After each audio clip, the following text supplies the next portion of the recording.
Hijab, noun, a head covering worn in public by some Muslim women. That is the definition of a hijab, but my definition is something that I haven't worn in 6 years. Something that has been pressed and folded neatly at the top of my closet collecting dust. I remember when I was 11, I was obsessed with holding the power of the Quran under my skin. I wanted to pray next to my father, to follow in the footsteps of my family until I went to private school, until I was expected to attend 2-hour masses instead of learning, but I was okay with respecting their religion so long as they respected mine. But the man who called me a terrorist, that man wasn't okay with that.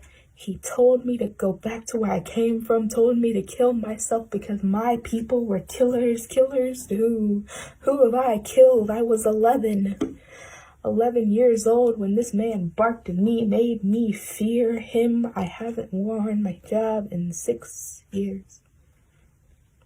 It's pressed and folded neatly at the top of my closet collecting dust. I traded it for something they could consider acceptable in their perfect society. I traded shame from my family for acceptance from the world.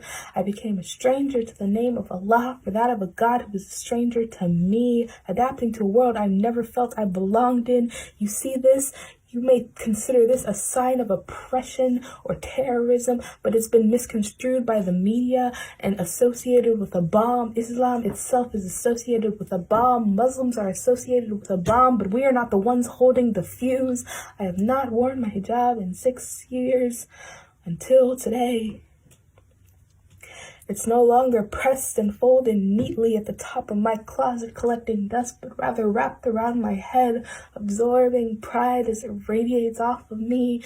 That man who called me a terrorist incited a terror in me that I refuse to let flourish any longer, and I wish I could go back and tell my past self to lift her head, to carve Bismillah in her wrists and admire how the letters curl.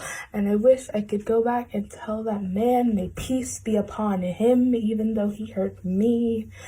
Maybe he had a bad morning, spilled his coffee, had a flat tire, and action after action led to one bad reaction, and he took it out on me.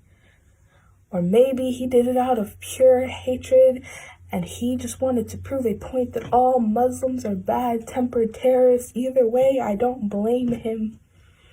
I found it within myself to heal.